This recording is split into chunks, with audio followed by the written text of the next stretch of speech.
They turned the lights on in Harrow's End 30 days ago, and the nights haven't come back since. At first, it felt like progress, the kind of thing a small town dreams about. The mayor called it the dawn that never ends. I still remember sitting in the back of the community hall while he said it, watching the engineers unpack their polished towers. Everyone clapped, though no one really understood how it worked. Some kind of self-sustaining system, they said. Clean and perpetual. The future. And for a while, it really did feel like the future. The streets looked crisp. Every corner was visible. You could walk home from the bar at 2 a.m. and never feel the need to glance over your shoulder. The first night they lit the square, people stood outside just to see what midnight looked like in daylight. Kids played tag until their parents dragged them in. I work maintenance for the county, mostly night shifts, electrical, road signs, whatever breaks while everyone else sleeps. And for me, it was perfect. No more flashlights, no guesswork, and no working in the dark. I still remember thinking that this is how work should always feel. Clear, safe, awake. But the body notices what the mind ignores. The first week I was sharp, efficient. But the second, I started feeling tired in ways I couldn't fix. Sleep came shorter, lighter. I would wake with the curtains glowing silver around the edges, never knowing if it was 3 a.m. or noon. My clock said one thing, but my body said another. The light isn't like sunlight. It doesn't warm you. It just fills space. It's constant, clean, and absolute. The second you step outside, it feels like standing in the reflection of something. Like the sky's a white screen, pressed down over the town. By the end of the second week, people started talking slower. You could see it in their faces first, a kind of dullness around the eyes, the skin pale like paper left too long under a lamp. Even the kids stopped laughing so loud. At the diner, Trina started leaving the open sign on all day and night. She said she forgot when to switch it off. I can't tell what's morning anymore, she told me one night, pouring coffee that looked grey under the lights. Everything just feels like the middle of something. The town fell into that kind of rhythm, or maybe out of it. Stores stopped opening and closing at set times. The church bell still rang on Sundays, but the sound felt off somehow, like it didn't belong to any hour. I think the hardest part to get used to was the silence. You would expect constant light to make the town feel busier, but it's the opposite. It's like the brightness smothers noise. No crickets, no wind, no sound of cars passing on the highway. Just this low, steady hum of the towers. A vibration that lives in your bones if you stay outside long enough. At first, I thought I was imagining it, but even inside of my apartment, behind heavy curtains. I could hear it faintly, not in my ears, in my head, somewhere deep inside. The plants on my windowsill didn't take it well either. Their leaves turned brittle, edges crisped and curled in on themselves. I moved them to the bathroom where it's darker, but it didn't matter. After a week, they were the color of dust. The people around me started sleeping less, not because they didn't want to, but because they couldn't. The body doesn't know when to rest without the dark to tell it so. The town doctor tried to fight it by handing out sleeping pills, but they didn't help much. Trina even told me she started drinking wine in the morning because it made her eyelids heavier. And every day I hear someone say, "Don't worry, I'll get used to it." But no one has. One afternoon, I drove out to the edge of town to check a line. I thought I would find the border, the place where the light ends and the sky turns normal again. But there wasn't one. The glow stretched further than it should have, fading into a pale haze that swallowed the horizon. It was like the town was floating in its own weather. When I drove back, the glow was visible from miles away, a soft dome sitting on the lamp. From the hilltop, Harrow's End looked beautiful and wrong at the same time. I don't go up there anymore. Back in town, everything feels washed out. The red fire hydrants look pink. The green street signs almost gray. All of the people start to look the same, colorless, flattened. You can't see shadows on their faces anymore. It's like the light presses them into the world instead of lifting them out of it. Sometimes I forget simple things. Where I parked, what day it is, whether I have eaten. The light keeps everything constant, so time slides. There's no before or after, just now. A few people tried covering their windows with foil, but it doesn't do much. The glow seeps through like water, a thin white film across every surface. From outside, those houses look like dull grey boxes, surrounded by brilliance. You can tell who hasn't slept by the way they blink slowly, eyes watering even indoors. The whole town looks hungover. A woman at the grocery store even told me her baby doesn't cry at night anymore. He just stares at the ceiling, she said, wide awake. He doesn't even blink. Then she smiled like she wasn't sure why she'd said it. I keep the radio on where I can. The old local station. It's mostly static now, but every few hours the host comes on, reading community bulletins in the slow droning voice. He never mentions the light, just lost pets, school events, yard sales, things that don't happen anymore. Our mayor still sends out updates.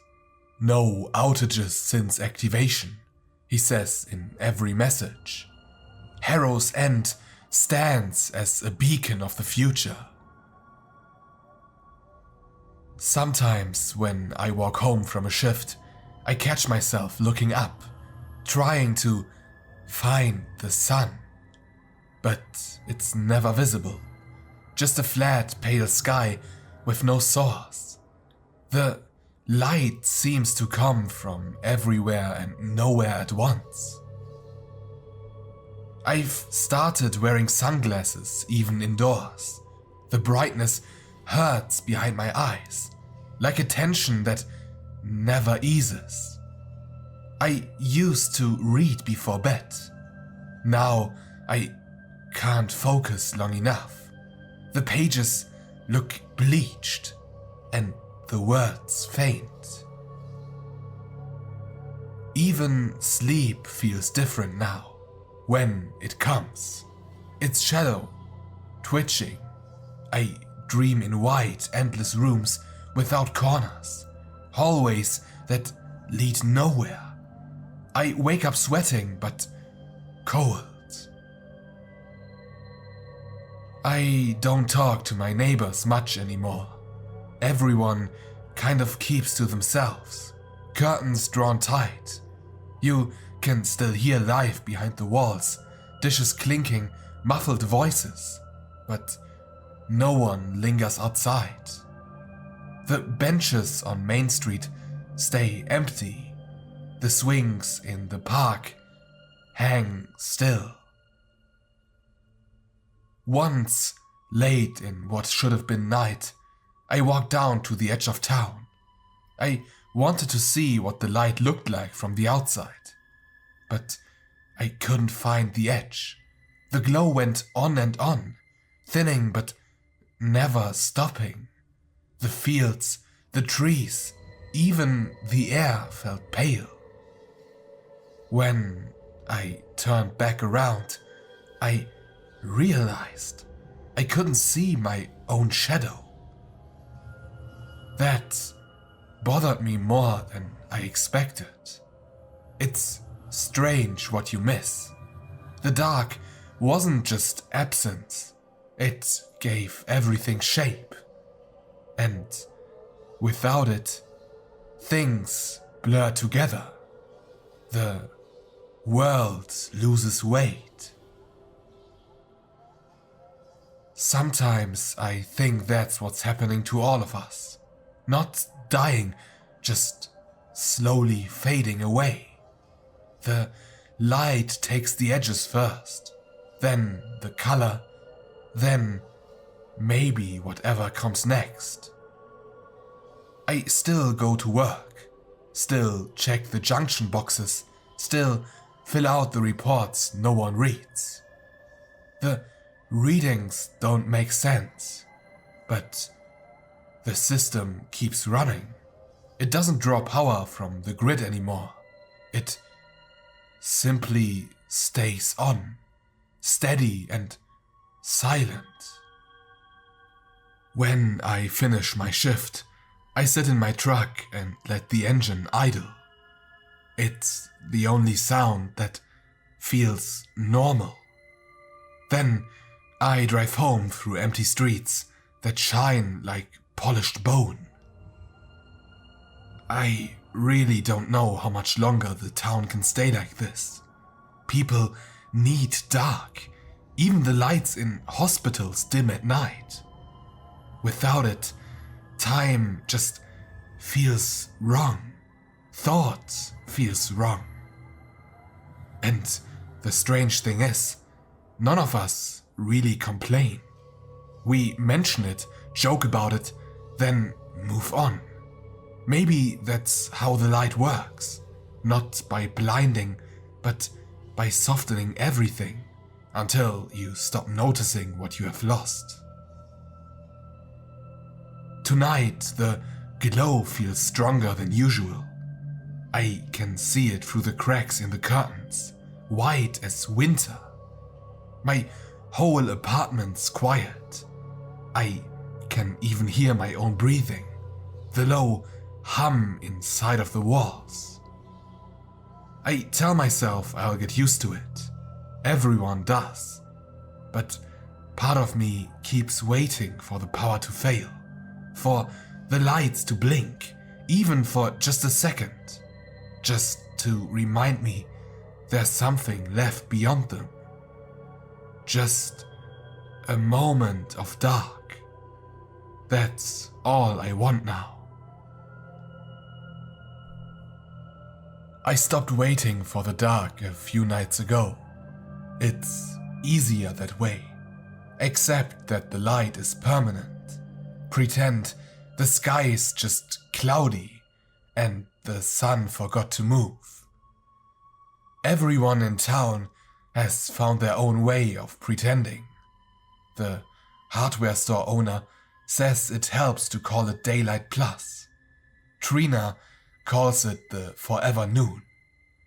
I just call it what it is.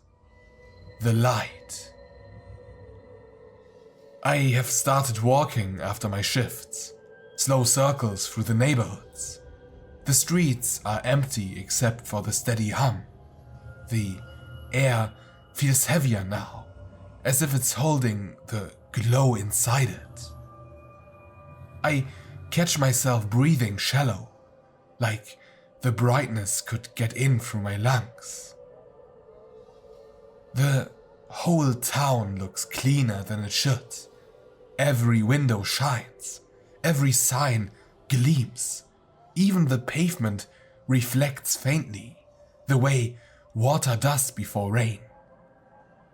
Nothing ever really looks dirty, but it doesn't look alive either. During one of those walks, I realized I could hear my own footsteps echoing. Harrow's End has never had echoes before. Too many trees, too many soft roads. But now every sound bounces back, sharp and hollow. It makes the place feel bigger, emptier. The first odd thing happened outside of the pharmacy. I was passing by when I noticed the glass door was trembling, just barely, like someone was holding it from the other side.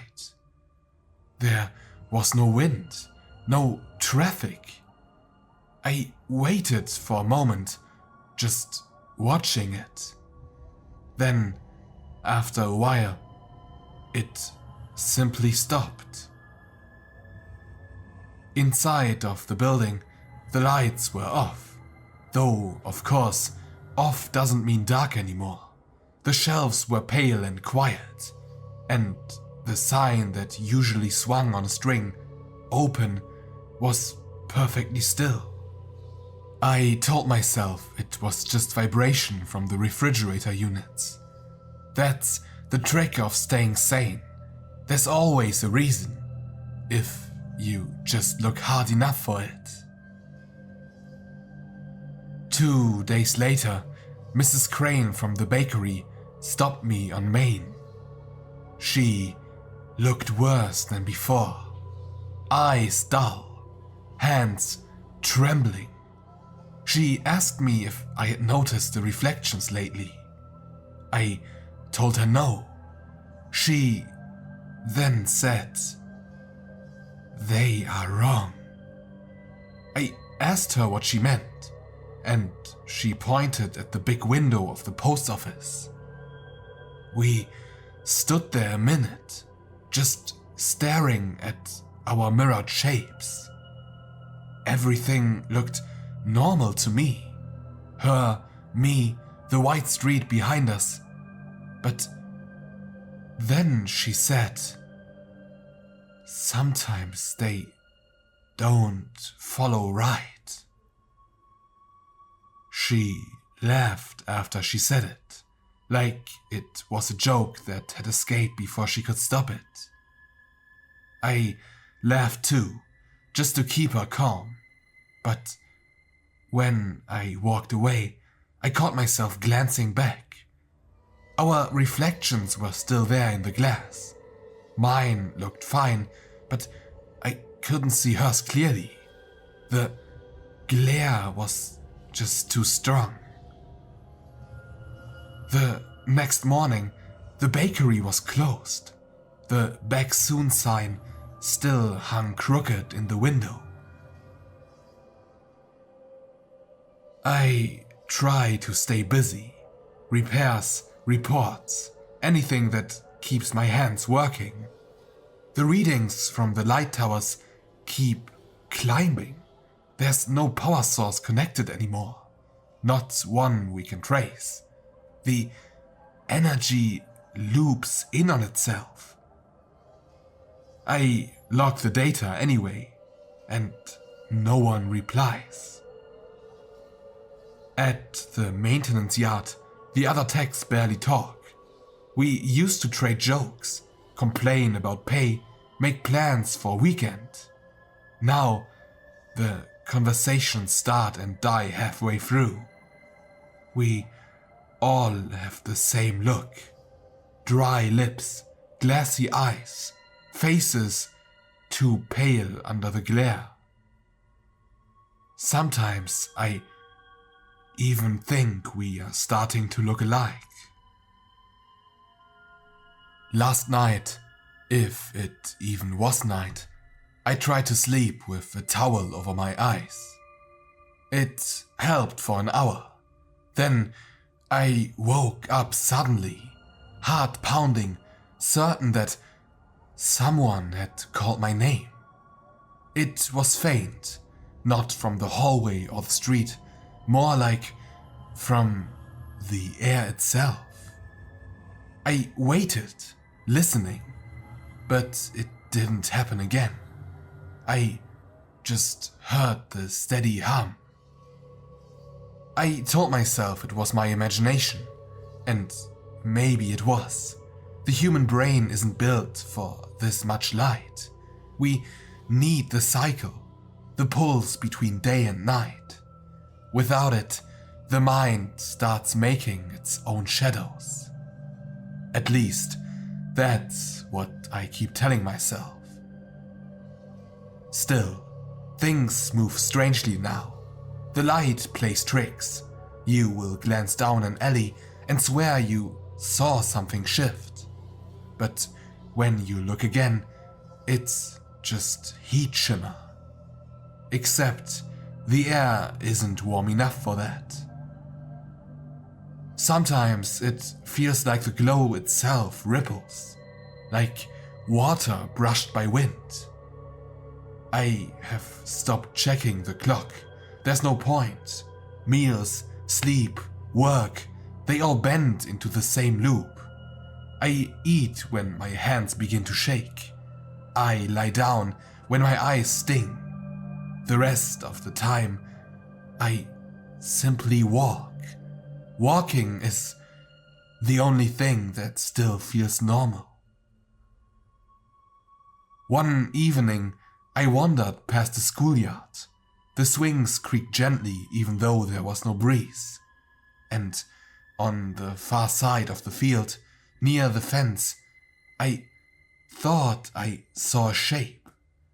Tall, thin, standing still in the middle of the open grass. It might have been a pole or a trick of perspective. And when I blinked, it wasn't there anymore.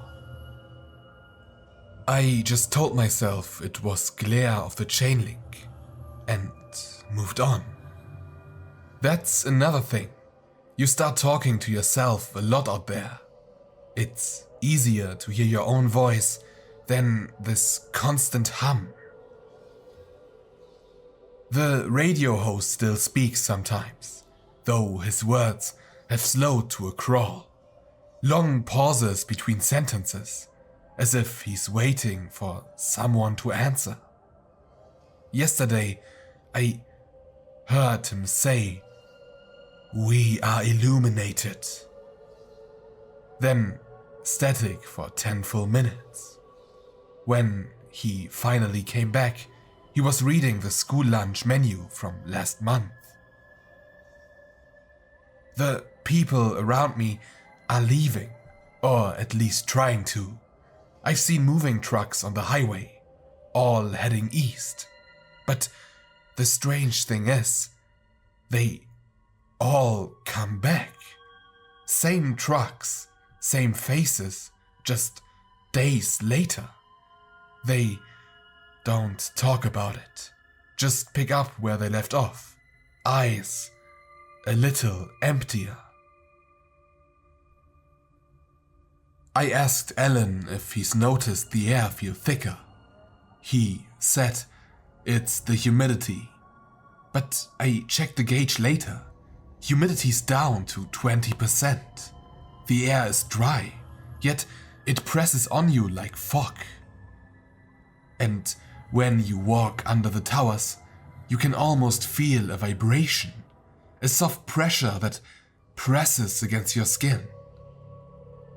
Sometimes, when I am standing in the street alone, I swear the brightness flickers. Not visibly, but in the space behind the eyes. Like a pulse you can't sync to. My heart jumps in time with it. I've even started keeping a notebook again. Writing helps me anchor things. If I don't write, the days blur together completely. I've been jotting down whatever I notice. The way the air hums louder near the square. The fact that reflections seem to lag when you move fast. The way my own shadow, what's left of it, looks fainter every day. I haven't told anyone about the last one. People don't want to hear details anymore. We talk in generalities. Tired, bright, weird weather. Nobody says what we are really thinking. That maybe the light isn't a thing we turned on, but something that turned us on. Trina's diner closed yesterday. A handwritten note on the door said back soon, but the chairs were already stacked on tables. I stood there for a long time, staring through the glass at my own reflection in the window. And the longer I looked, the harder it was to tell where the glare ended and my face began. My whole outline shimmered, faint, as if it were underwater.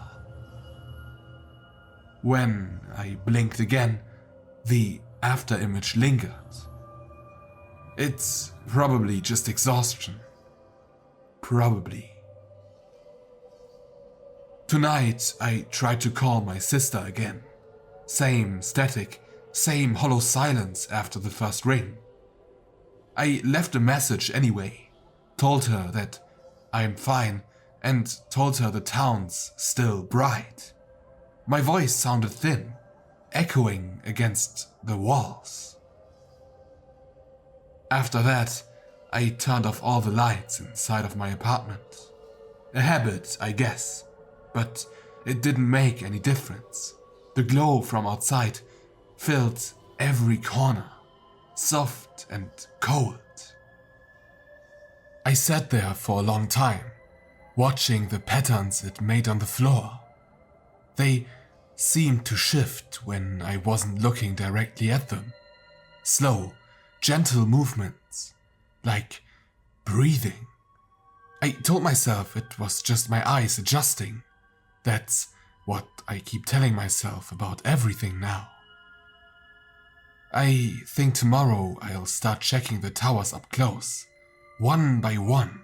Maybe there's a fault in the system, something causing the strange hum, the flicker. I simply need a reason, something mechanical, something I can fix with a wrench or wire. Because if I can't find a reason, then the only explanation left is that the light itself is alive. And I'm not ready to believe that. Not yet. I woke with the sound of the hum pressing against the walls. It wasn't louder exactly, just closer, like it had crept inside while I slept. For a moment, I thought maybe I had left something running.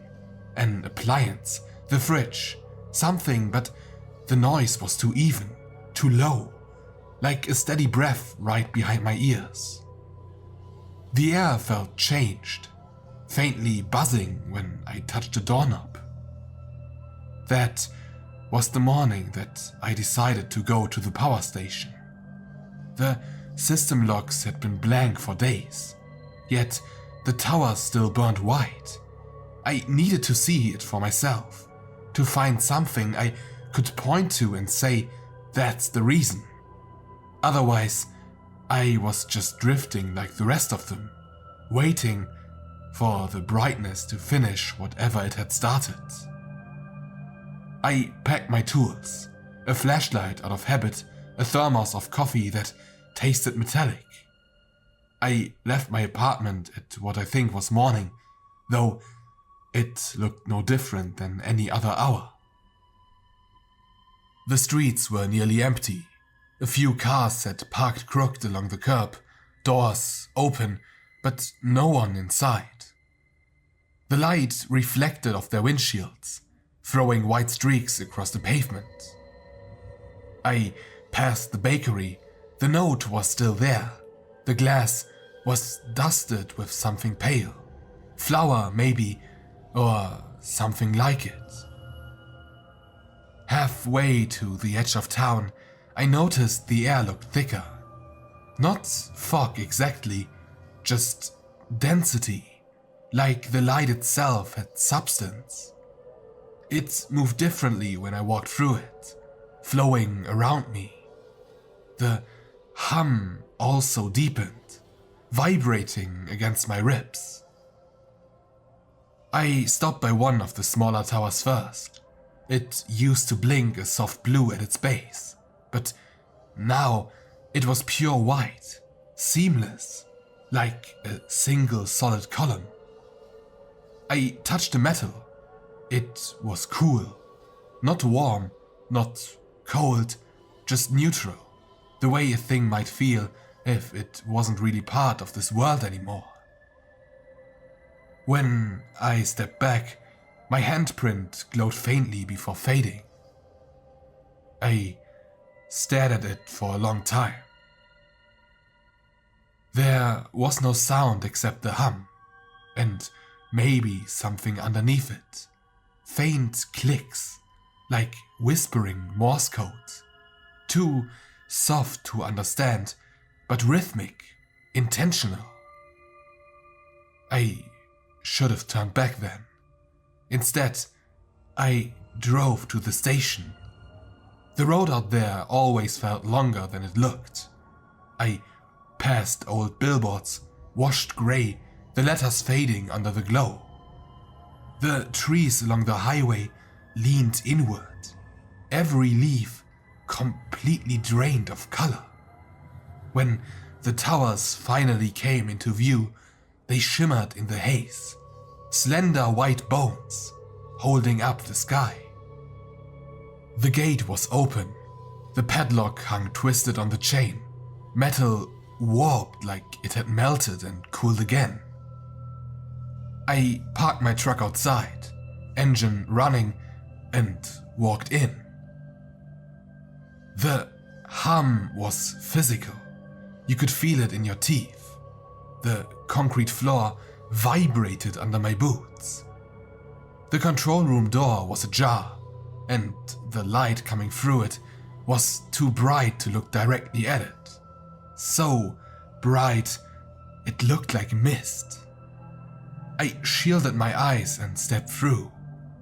All of the panels were gone, or maybe they were still there, buried under a layer of something glowing faintly, pulsing in slow waves. It wasn't light spilling across them. It was the surface itself breathing, expanding and contracting like a lung.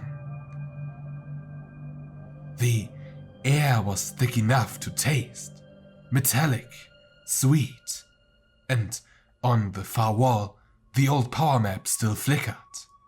Every tower was red, active, but the feed lines no longer connected to the grid. The energy was looping back on itself, self-feeding. I remembered what the engineers had said before they left. It's self-sustaining. But they never mentioned what it was sustaining. Then I saw the handprints, faint, grey outlines on the glass, smeared and stretched upward. They weren't dusty or greasy. They were cleaner, almost etched into the surface, like the light had burned them in. Some of them small, others weren't. I just stood there, listening. The clicks were louder now, layered over the hum. They came from the walls, from the floor, maybe even from inside the glow itself. A sudden flicker passed across the room. Not dark, never dark, but a shift, a brief dimming that made my heart lunge. And in that half second, I saw something move. It was tall and thin, the outline more felt than seen, like a ripple in water. The air bent around it. Then the brightness swelled again, and it was gone. I ran. Back outside. The world looked the same, flat, pale and endless, but it felt heavier, like the air was pressing down. The hum followed me, crawling up through the asphalt, through the soles of my boots. I drove fast, faster than I should have, but the town didn't seem to get closer. The horizon just stretched. When I finally reached Main Street, my hands were shaking. I parked crooked and sat there for a long time. Engine humming, headlights meaningless in the glow. And that's when I saw them. At first I thought it was smoke, thin shapes drifting between the buildings. But smoke doesn't stand still. These did. Dozens of them, faint and tall, standing in the white air like shadows that had lost their source. They weren't moving toward me, just waiting. The hum pulsed once, deep and slow, and a few of the shapes tilted their heads in the same rhythm. I blinked hard, and they were gone. I told myself it was exhaustion, my brain shorting out from lack of sleep. But even as I said it, I felt the light pressing harder on my skin, like it was listening. I left the truck and walked home fast, not running. Running would mean I believed what I saw. Every window I passed glowed white from within. No movement behind the glass. The whole town frozen in radiance. When I finally reached my apartment, I locked the door and dragged the couch in front of it. Then the dresser, and then the chair. I covered the windows with every blanket I had, but the light still bled through. I sat on the couch, shaking, trying to think. I wrote this down to keep my mind straight. Writing is the only thing that still feels real. My hands shook violently in the light, bones sharper, veins faintly shining beneath the skin, like the glow has soaked in. Outside, the hum has changed. It's slower now, rhythmic, almost like a heartbeat. And in the pauses, I swear I can hear movement. Not footsteps, more like fabric brushing or air shifting against something tall. And every few minutes, there's a soft scrape at the door. Not hard enough to shake it, just testing. I don't go near the windows anymore. The light seeps in through the cracks, like it's breathing. And when I press my ear to the wall, I can hear whispering. It doesn't sound like words, more like the memory of speech. Something shaped the way voices should be. My phone is dead. The radio is nothing but static, though once in a while the host's voice slips through, drawn out syllables that sound like humming. I think most people are gone now, or they have stopped being people in the way they were.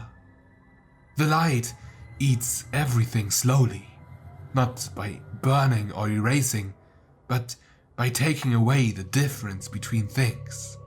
First color, then time, then distance, and then maybe thought.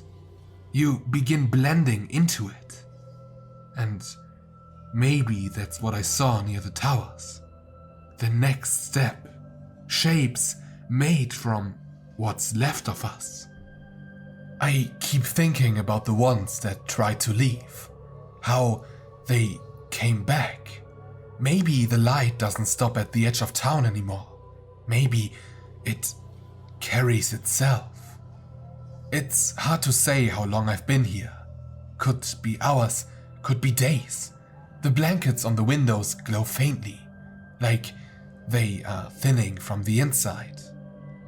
I've even stopped sleeping.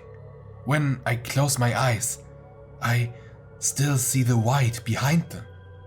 Sometimes between blinks, the room looks different. The edges blur. The furniture looks softer, as if it is losing weight. I caught my own reflection in the mirror earlier and almost didn't recognize it. Face washed out, features faint. My eyes looked hollow, glowing faintly around the rims. I smashed the mirror. I didn't want to see what came next. The door creaks every few minutes now, like something is leaning on it from the other side. The air smells faintly of ozone and dust, and I think about the light touching the walls, seeping through wood and paint and skin. I could try to run to the hills, but the glow would follow. It always does. There's nowhere left that isn't bright. I keep thinking about the darkness, the way it used to feel, soft and deep, the world folding around you, how you could trust it to end the day. It was never absence, it was balance. And I think the light knew that. I think that's why it came. It wanted to fill the empty spaces. It wanted everything. For the last few minutes, the hum has gone low and steady, like something holding its breath. The air begins to feel thicker, pressing closer around me. I don't want to look, but I can see it even through the cracks in the blankets. Something brighter moving past the window. Slow, tall, and deliberate. It pauses. The light flares white through the room, pure and total, so bright it even feels solid, Then it fades again, just enough for me to see the wall pulsing softly, as if it's breathing in time with me. I am writing this by the glow from the doorframe. My hand looks transparent now. When I move it, it feels like it leaves a faint trace in the air before catching up. If anyone ever finds this, if anyone outside Harrow's End still knows what darkness feels like, don't follow the glow.